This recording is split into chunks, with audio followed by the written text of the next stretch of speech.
Hello, welcome to Tuesday's tarot tutorial video. Today I would like to talk about the tarot cards that represent the planet Mars. Mars generally represents action, aggression, violence, weapons, fire, courage, motivation, drive, passion, stamina, and endurance. And just like all the planets, it can express itself in a higher vibrational aspect or in a lower vibrational aspect in all things. For example, it can burn through what is unnecessary or weak in order to strengthen the individual or situation. But if Mars's energy is misused or misdirected, he can cause trouble for his neighbors. This is really best seen in the Tower card, where we have a structure crumbling what was weak at its base to begin with. Mars causes the disruption, as seen here with the lightning bolt, in order to eliminate what is no longer needed. So what seems to be coming out of the blue is the Mars energy, which tends to be a trigger for sudden events. And the disaster we see, the effects and the aftermath of war, is seen with the Tower card. This portrays a certain amount of violence and disruption and, unpleasant aspects of war. So Mars is the planet of war. The war cards in the tarot are the Knights, the Emperor, the Swords suits, and the Tower card. So Venus is usually what we desire to have, and Mars is the style in which we go after it. So for example, if Venus is romance, relationship, and intimacy, Mars can either be the action of physical expression for passion or conquest. In order for Mars to be successful in obtaining the physical expression of love, he has to learn courtship and romance to please the person of his desires. So Mars can express this physical urge to unite either through clumsy fumbling, brute dominance, or sophisticated, mature eroticism in how he approaches Venus. This brings me to the action-oriented Mars cards, which are the Knights. All of them represent Mars because they are all in motion as mutable, movable, adaptable, and flexible expressions of their particular element in which they represent. The first style we have is mutable fire. This would be like Mars in fire signs. Mars likes to be here, and it functions the most like its natural energy force. There is a lot of heat with fire. As you can see, there are flames that are coming off of this knight's armor.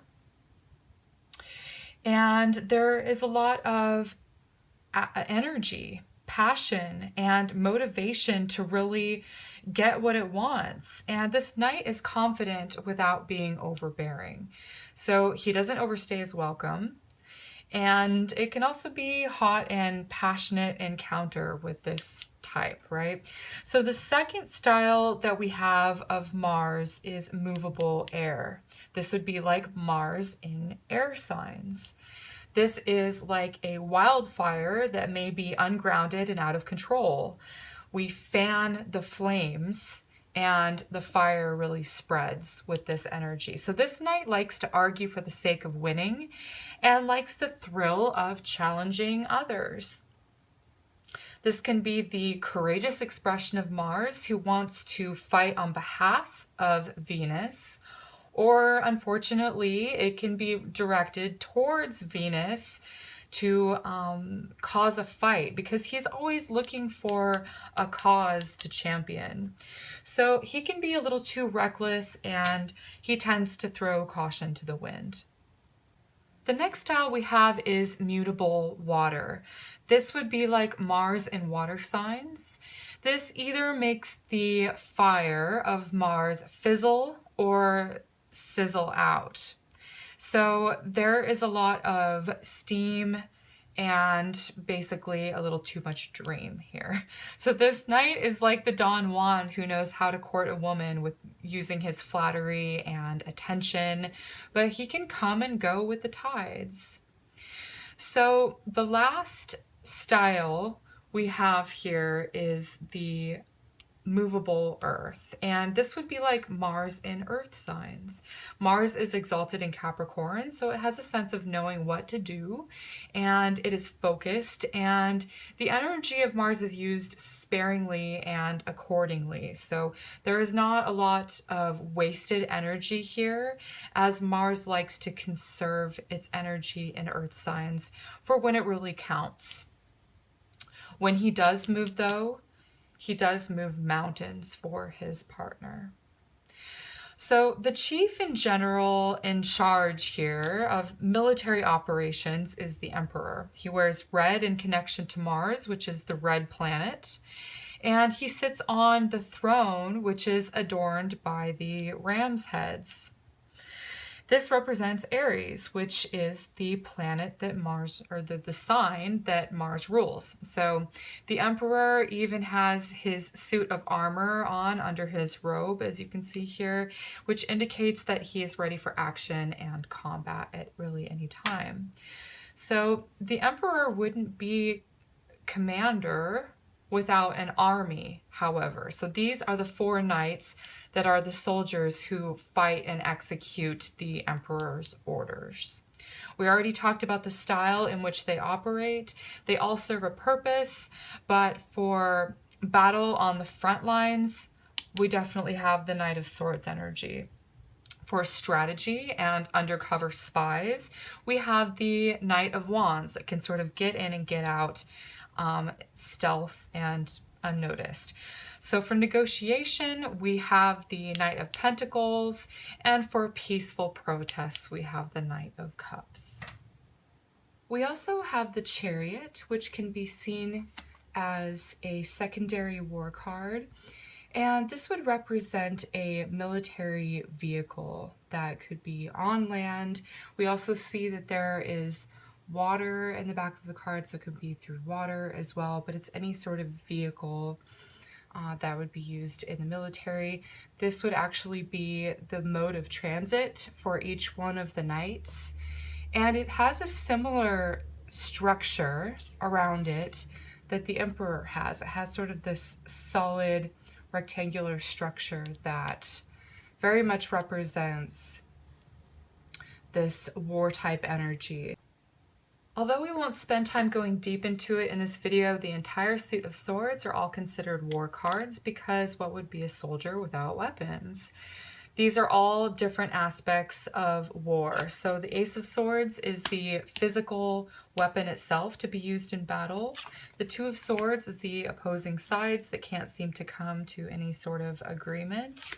The Three of Swords is the inability to come to a peaceful, compromising resolution. And it's also affairs of the heart that fall under the umbrella of all is fair in love and war. The Four of Swords is the soldier at rest, can also be the wounded soldier that is healing. The Five of Swords is the victims of attack to the other side. The Six of Swords is fleeing refugees, and it's also travel overseas or over water. The Seven of Swords is strategy and stealing from the other camp. The Eight of Swords is a hostage situation.